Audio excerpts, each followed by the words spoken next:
Okay, man, are you ready to go? I'm ready to go. Now, come on, now crank this motherfucker up.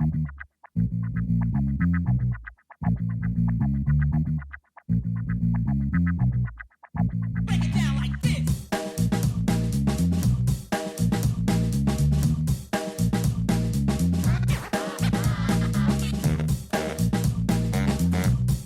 Hello, Internet. Gino that Pinguino Greco here. Oh, actually, you know what? I want to do this slightly differently. I'm changing it up. One sec, let me do this again. Ahoy, ye mateys! There be a storm a brewing, and so we need all hands on deck. Joining me, Gino that Pinguino Greco, is of course my first mate, Braden Arbitrary Water Redacted. Yar, Captain. We better get that bilge pump a pumpin'. We better swab the poop deck and load the cannons and eat the oranges. Welcome to another episode of All Hands on Deck, our roguelike deck builder podcast, where I, Gino, and one Braden rate and rank roguelike deck builders based on 3 scientific categories. Braden, what are they? Scientific categories. Deckability. How good is the deck building? How variety is the deck building? Can you do interesting things with deck? Rogue ability. How good are the run-based mechanics? How repeatable is the run? How many options do you have, and is it worthwhile to keep playing? And of course, heart. The Riz. The charisma. The moxie. The presentation of the video game. Yes, and so we have, we rank on a scale from 1 to 5 for deckability and rogue ability. We do use a slightly altered scale for heart, where we have, it is still 1 to 5, but we use organs to determine the efficacy. So a 5 is the heart of the cards, a 4 is the lungs of the cards. Necessary, but you can live without one for a little bit. 1, but not both. 3, the bones of the cards. It holds everything up, but is unremarkable. And you could break them, but they will heal. 2, the gallbladder of the cards. We don't know what it does, but we know it's important. We know that it's there, and it would probably be bad if you didn't have one. And then the 1 is the appendix of the cards, which of course is an organ that has no use, except sometimes it can kill you. Yeah. So that is our ranking system. We have ranked quite a few games up until this point. We've ranked 20 games currently in our previous shows in this Almost like series. there are a lot of these. Sure as hell are. But we've got 5 more today. People keep trying to cash in on this gold rush, and eventually it'll all come falling down. Slay the Spire 2 is coming out soon, ostensibly. I hope the gold rush ends after I make my entry into the gold rush. And like the second coming of Jesus Christ, we should all be prepared to be raptured. All the card games taken up to heaven, where they belong. Where they belong. Seated at the right hand of the Father. Yeah. All right, so today we are going to be ranking and reviewing Hadean Tactics, Dungeons and Degenerate Gamblers, Blueprints, Heretic's Fork, and 9 Kings. These are each deck builders in some way, shape, or form, and we will rank them in our scientific method. But before we do so, reminder, you can get in touch with the show, deeplistenspodcast@gmail.com is our email address, deeplistens.libsyn.com. We have our comments sections there. That's where we host the show. deeplistenspodcast.bluesky.social. That is our company, our podcast social media account. You can support the show on patreon.com/deeplistens. At the $1 tier, you get access to our Discord, where you can talk to the host of this show and other shows and other members of the community. And then at the $3 tier, you get access to the Oji-san cast, which, Braden, what's the next anime y'all are going to be covering? We're watching Samurai Champloo. Oh, darn, you're watching a good show. Yeah. Pete picked it. Yep, that's how it works. We get 2 You can also see my Warhammer miniatures I'm painting if you pay $1. That's true. How are your Tzeentch Chaos my 1,000 Suns, they've got gold trim all over the place and are a fucking nightmare. Thanks for asking. Great. When did you start playing Warhammer 40,000? I haven't played a match of Warhammer. You've just been making the minis? I just have been painting my little mans. That's perfect. You know At what? some point, I will enter a friendly local game store, my dice in hand, and challenge the locals for dominance. Okay, we're going to need you to report in when you do that and let us know how your attempt to assert dominance went. Yeah. All right, well, those are the plugs, which means we have to get into our first game, Hadean Tactics. Braden, what is this one? You referred this one to me previously. Is it is an auto chess roguelike.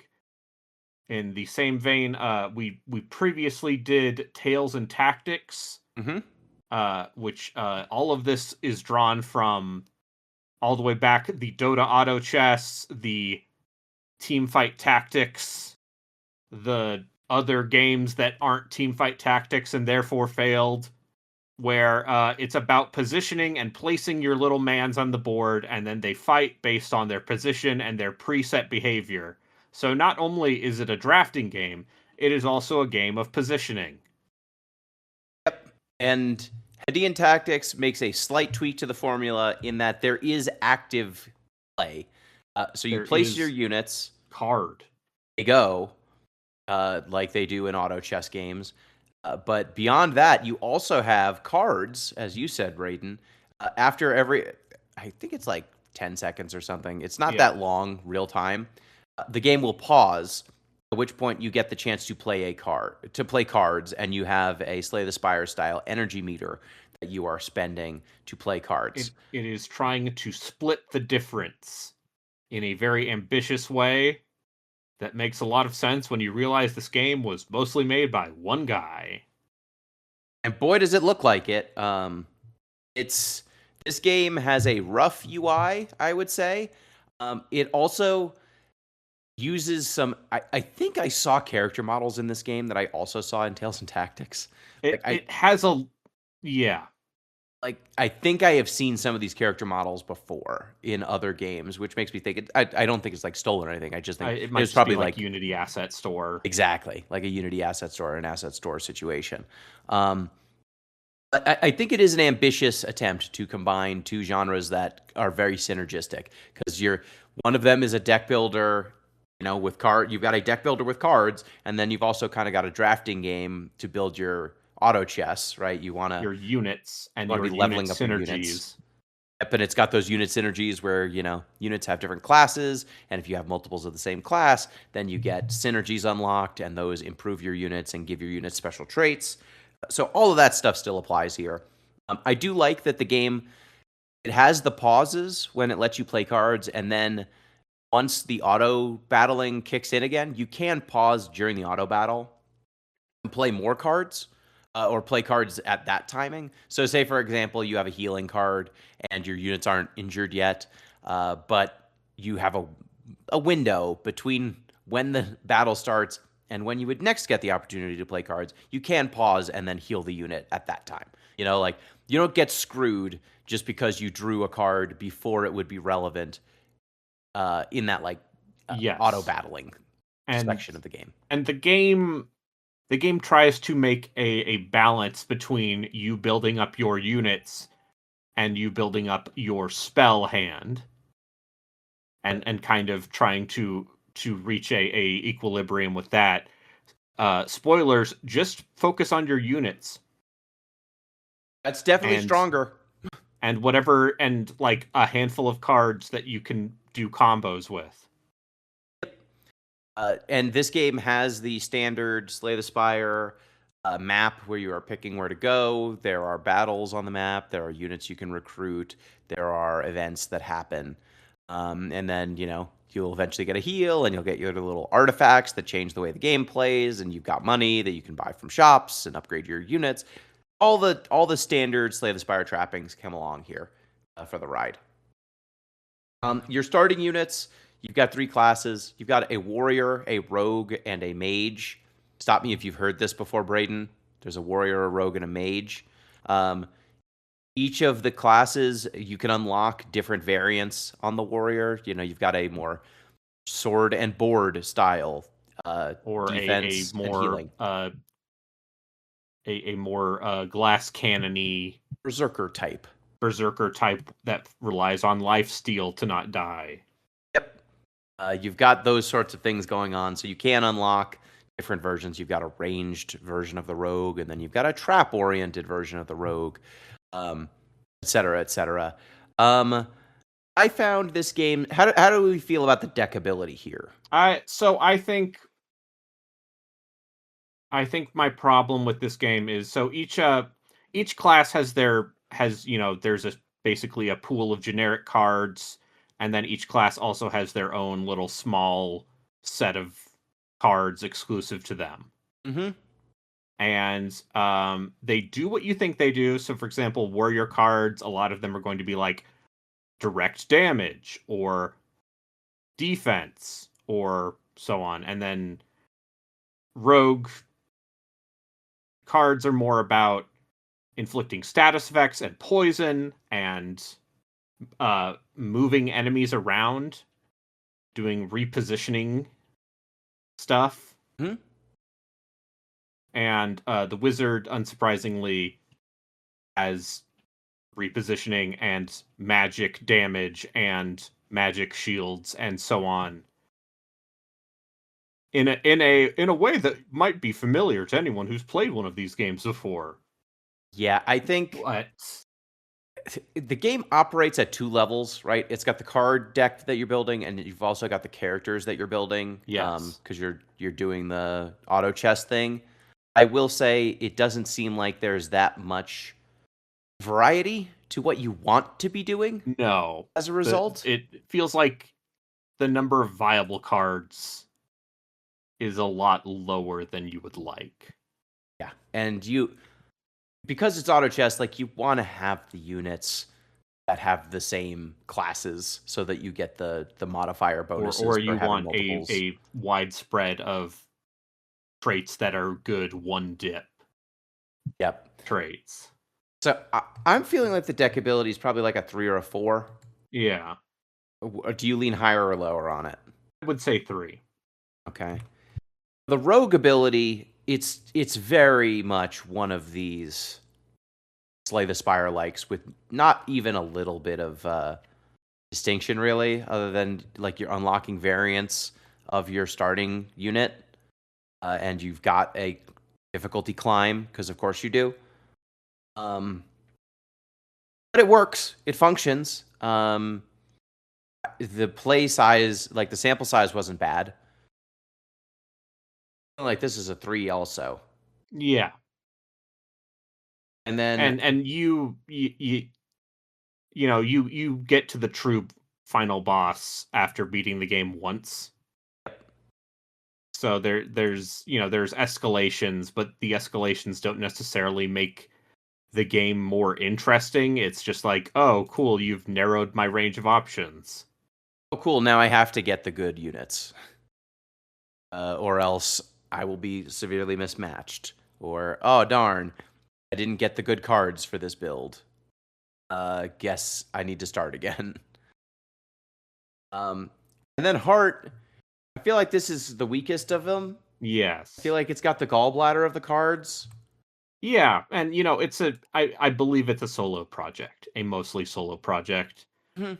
And it definitely is like you can see some bits where it's very workmanlike. Yeah, it does what it needs to do, but I don't think it stands out.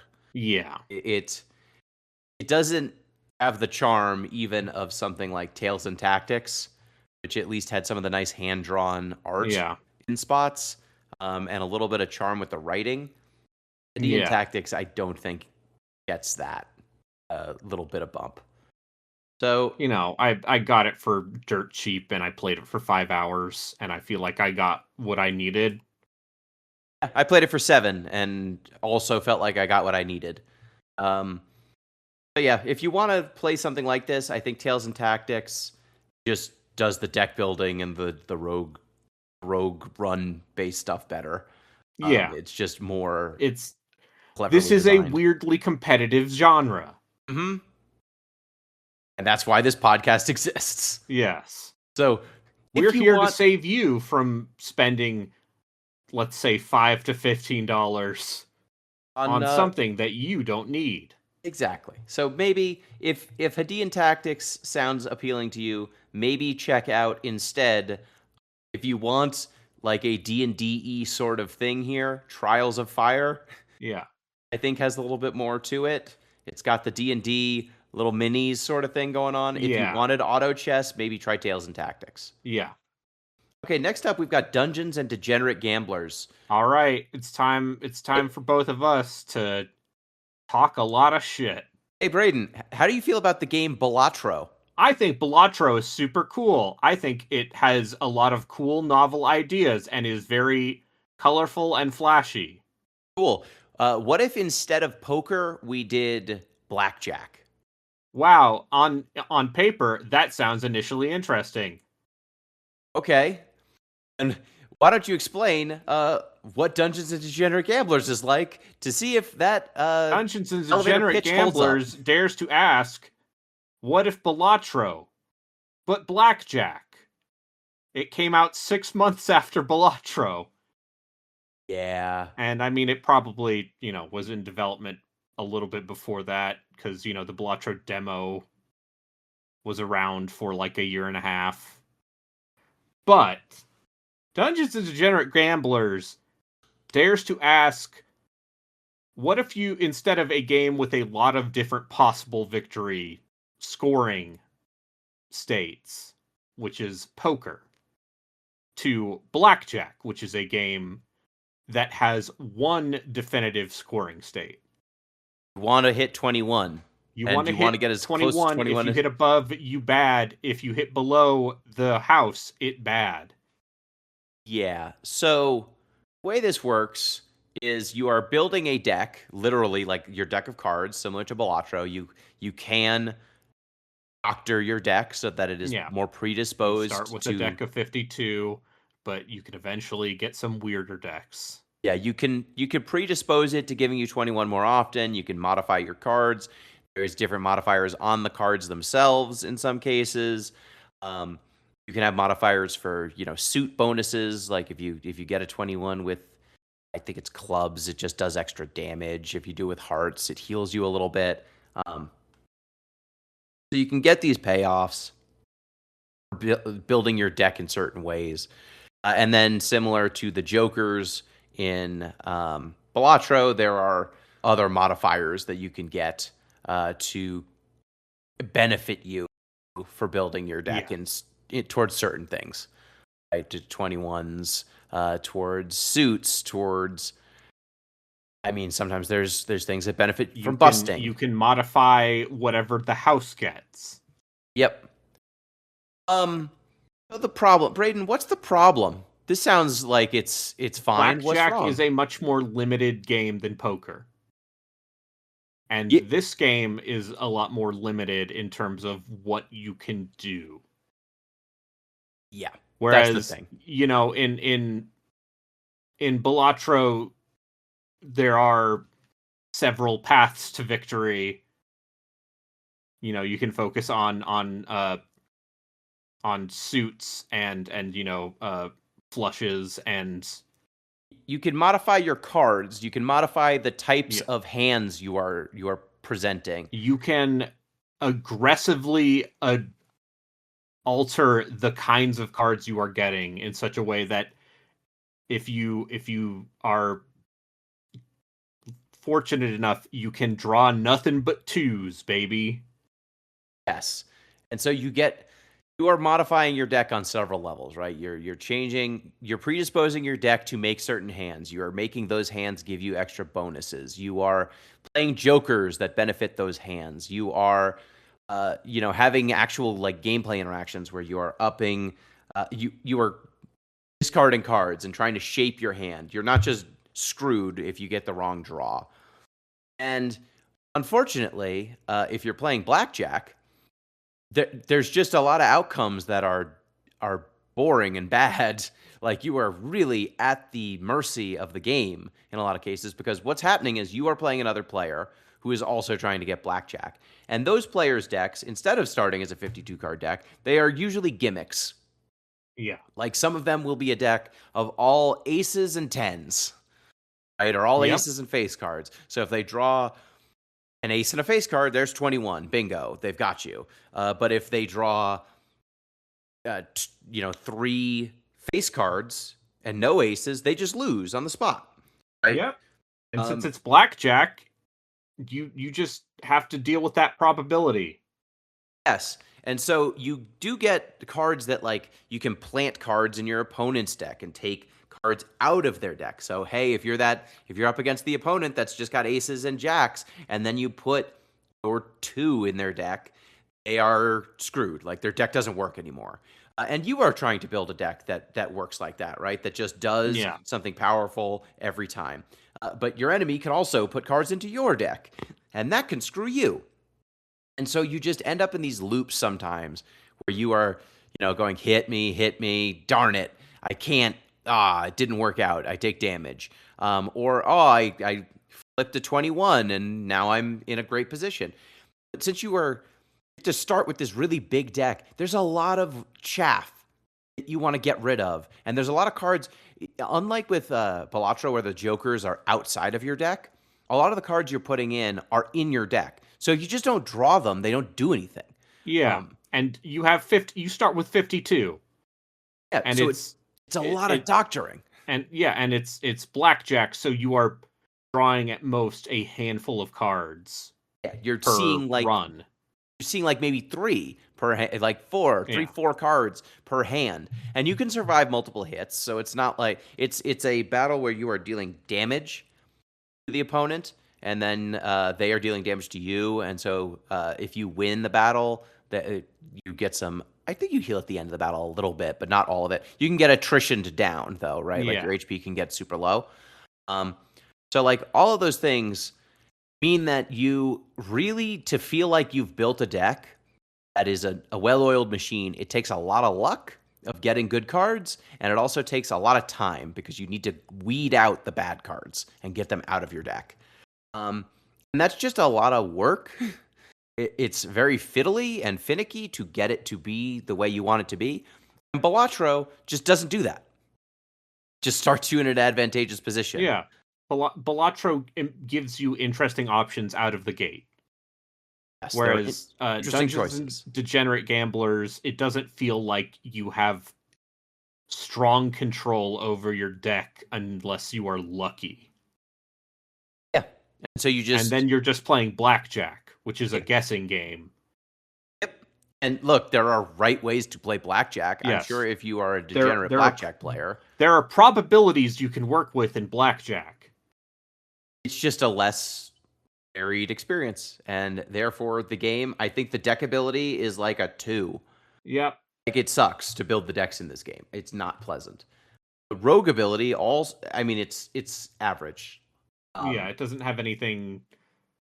Like, its gimmick decks aren't as funny as some of Balatro's gimmick decks.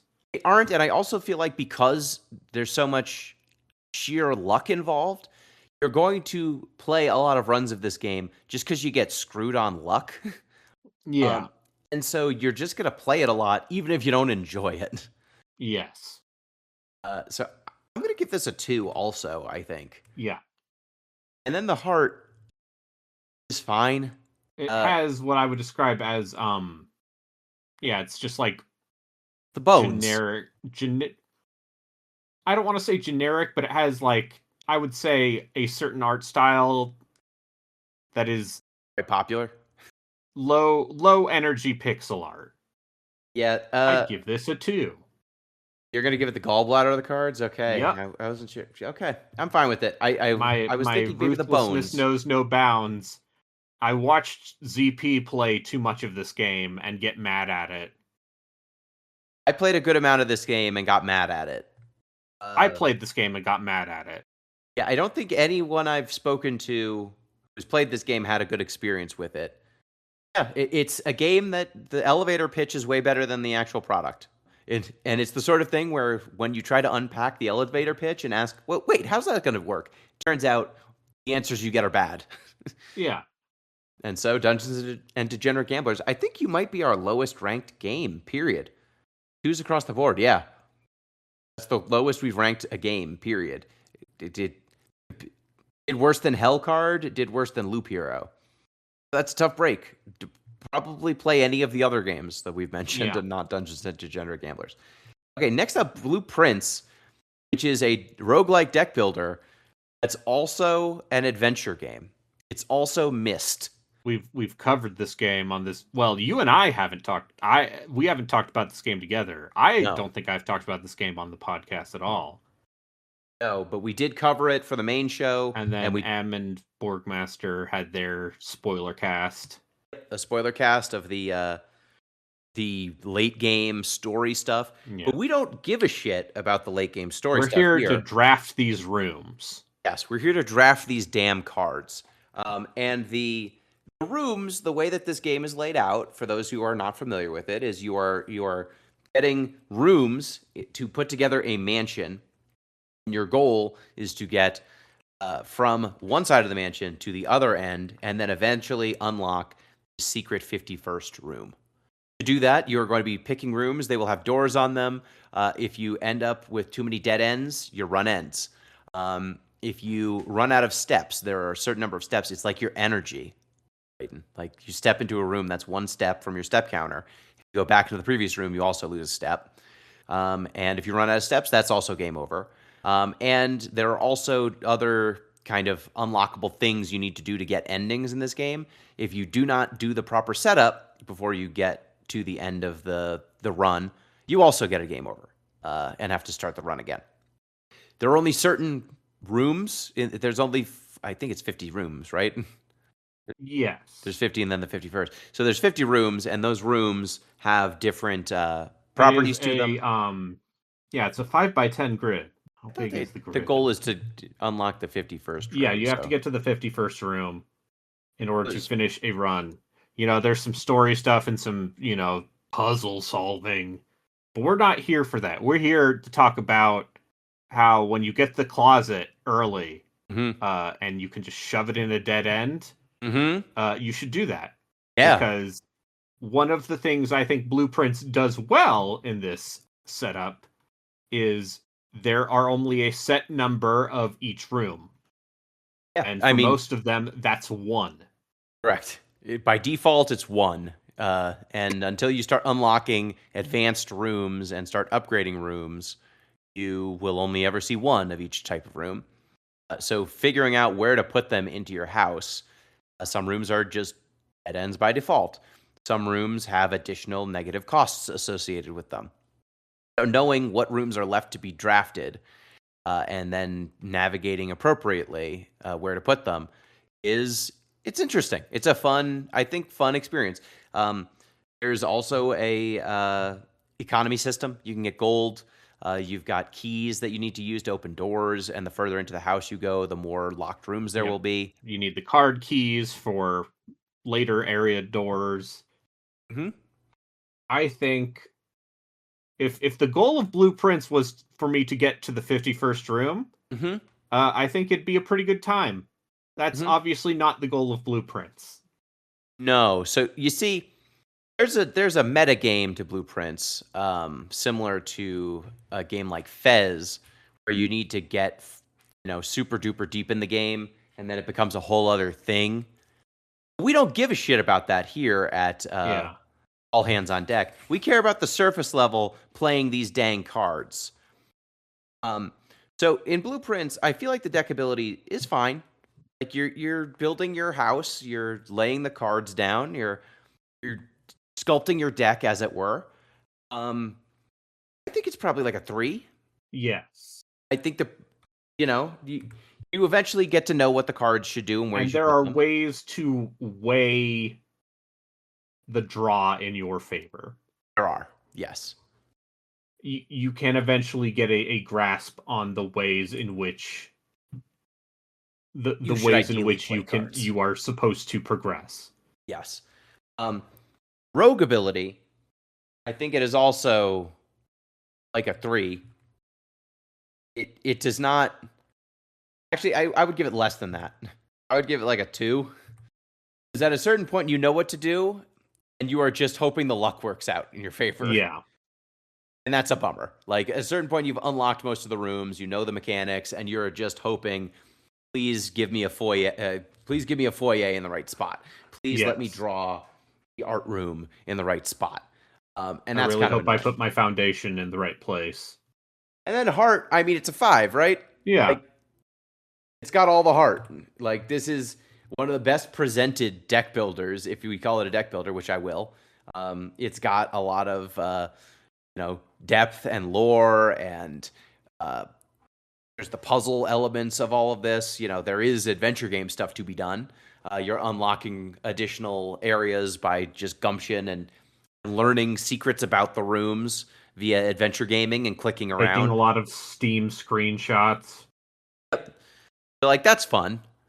And I think that that's what really carries it through. Because as a deck builder, this game isn't great. But as a game, obviously, people love it. And it's mostly for the heart stuff. It's mostly for the adventure game stuff. But as a deck builder, not amazing.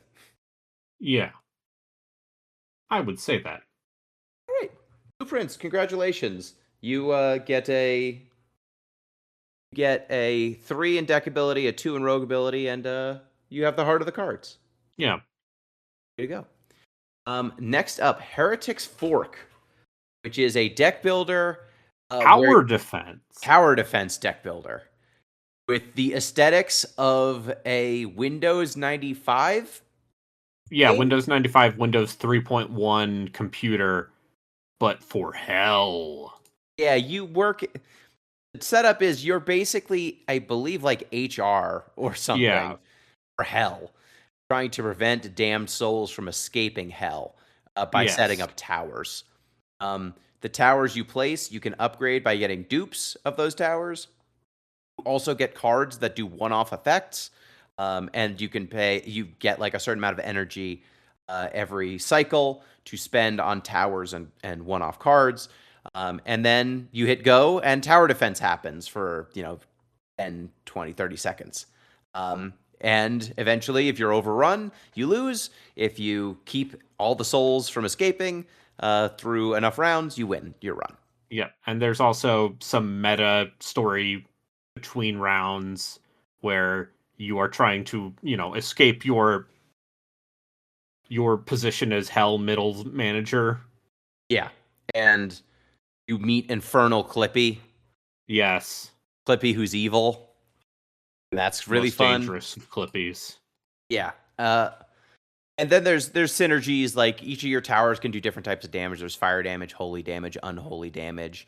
And if you spec your towers the right way, you can get bonuses on top of that, deal extra damage for having multiple towers with the same types or same damage types. You can increase your rate of fire. Some towers make units that run around and attack, and there's bonuses for those sorts of units, those sorts of towers. So there's a lot going on here. I like this game. I think it's probably, from like a deck ability standpoint, I'd give it a 4. Yeah. Like, you figure out what to do, and then you do it. But like you can build towards different damage types. Mm-hmm. It's definitely on the more passive side of things, unsurprisingly. Yes. But it is fun to build those decks. Rogue ability, I also think it's like a 4. I would say this game is another one of those games where like you can see what you need to in a reasonable amount of time. Mm-hmm. And you know what you're doing. You know what lane you're in. And then it's you can see most of what you want to see in like 10 to 20 hours. So not a forever game, but also it has enough interesting, like, there are different characters with different modifiers and play styles. That's fun. That it's got variety and it's got things you can build towards. Heart, though, this game's aesthetic is great. Peak. Great. It's grungy lo-fi computer graphics combined with like some really good grungy music. Yes. Music is great. The look of when you accelerate, the rate of fire on your towers is great. The look of the enemies exploding is fun. The evil Clippy, the fact that you load the game and it's on a desktop that looks like it's a 1990s computer is very Yeah. good. You get emails after your runs. Hard does a lot. Yep. It's got all of the satanic you want. It does. There are pentagrams everywhere. Heretic's Fork, I think, has the heart of the cards. Yes. Yes. All right.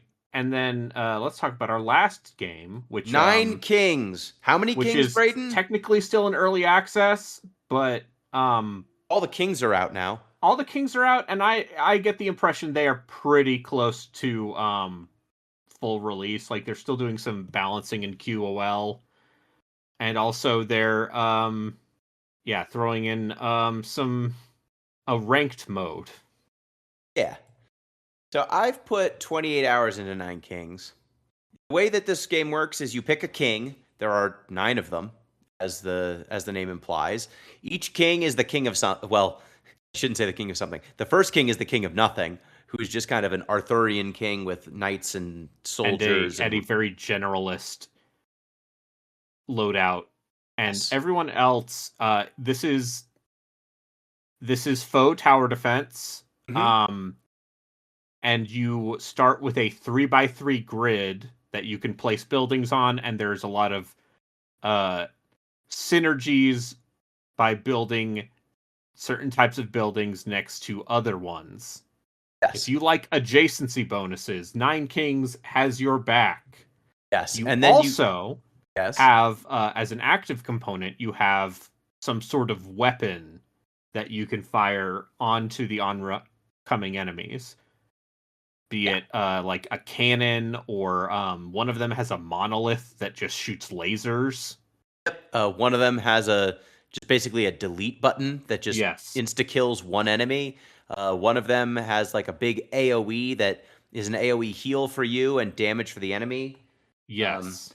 They each have their own active component, but largely you are laying down towers and units, and then the units and towers just go on their own, right? You are Yes. not interacting with them. They don't. There's nothing. There's no control. In between rounds, you get to draft cards. Those cards can either be units that you place, or buildings or towers that you place on your grid, like you said, Brayden, or you can get spells that do one-off effects. So some of them could be like enchantments that make it so your units deal damage over time, in addition to their regular damage, or chain lightning that bounces damage onto adjacent enemies. You also have some that are like destroy one of your plots and then level up to random plots. So you destroy something maybe you don't need, and then you get upgrades on other ones. And so you're kind of making those plays in between rounds of the tower defense sections. So your deck, the cards come in, you get to draft a card at the end of every battle, and there's more cards available to you on lower levels of difficulty. You amass money as well. You can use those to buy cards from merchants, and you always have to have, I think, at least 2 cards left. Like your turn ends of the card playing when you have 2 cards left. So the more cards you have, the more action. Card draw is king in this game. Yes, just getting more cards means you get to take more actions, because there's no cost. It's just like play a card. That's it. So your units can get leveled up if you get dupes of the unit. There's also some cards that will just level up a unit. Same thing for buildings. And then also, as you play this game and you win more, you will unlock different starting perks for your kings that, they'll have perks that will upgrade some of their king's generic units, or that play into like themes of that king. Like the King of Nothing likes upgrading your damage amount of your units. You might have a passive buff that just does that off the gate, right out the gate. It's a game that loves its stacking percentage increases. Like Sure does. That's the game of the game. Is you For want sure. to stack as many percentile increases on your tiles as possible. There are setups for each king that allow you to break things wide open. Mhm. You when you pick a king, you have access to that king's their set of cards, and then you also get access to, I think, 2 or 3 other decks, depending on what difficulty you are. It starts with 2, and then you wage war on a third king, and that gets you Yes. access to the third deck, and then you make peace with a king, and that'll get rid of one of the decks. Yes. So there's some interesting interplay. And obviously, the game is still in early access, so they have changed things since we started playing. Mhm. But the thing I remember is that, like, some kings were just straight up better than others, Yes. and some decks just had no synergy. Yeah, that's the thing is, so the King of Blood, for example, is all about lots of little units dying. Yep. They have like units that self-destruct. They have a ton of small units. And then they have things like demon altars that benefit when your units die. And they make more powerful units depending on how many units of yours have died over the course of the entire run. So that is a pretty cool character and mechanic. There's also a king, I forget which king it is, the one that is almost all ballistas and like tower defense. Like Yes. they have very few units. I think it's the King of Stone. Yes. The King of Stone is the one who is mostly towers. Yeah, so the King of Stone has almost no units that you'd want to use. It's all defensive fortifications. So the King of Blood is all about units and lots of them, and the King of Stone is all about towers and lots of them, and there's not a lot of synergy between them. So if you get and you don't get a choice over No. which secondary decks you are playing with. No, and you can steer towards, like, there's usually at least some cards of the decks that you don't have synergy with that are generically fine, so you might be Yes. able to pick them. And you can sell cards if you don't want to play them. But I would say that some of the kings just have synergies with everything. Some have synergies with nothing. Like the King of Nothing has synergies with almost everything because it has a It's very the wide generalist expansive pool. deck. Yeah, it's got decent stuff in all directions. And it's got some spell cards that are just like, upgrade something. It's like, okay, upgrade something. I can always use that. Or like the King of Nature, who has one card that's clone. Just make a clone of any card you already have, of any unit you already have. Okay, that's the same as upgrade, but better. Yep. You can't, instead of upgrading, you can just place that unit on an empty square and get a second copy of that unit instead of just upgrading things. So I found that the King of Nature was probably one of the strongest kings, just because it had the best base and also had clone, Yeah. which was really good. And then there was another one called Populate, which just added 9 units to whatever troop you want. And you know, some troops have hundreds of units by default, or I should say dozens of units by default. Some of them have like 2. Yep.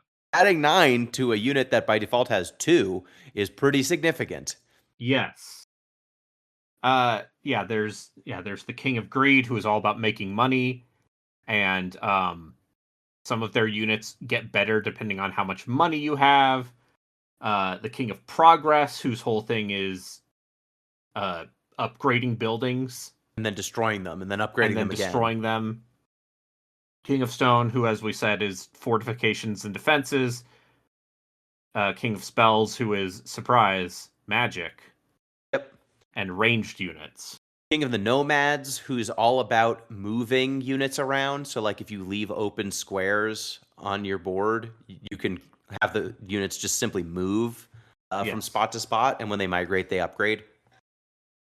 And then I didn't play any of the King of Time because I think that came out after I stopped playing. I did. He's good. His whole thing is the game takes place over days or years, and so the King of Time has things that let you rewind time, so you get extra days, like you know, like You can get extra battles. rounds. Extra rounds, extra cards to play.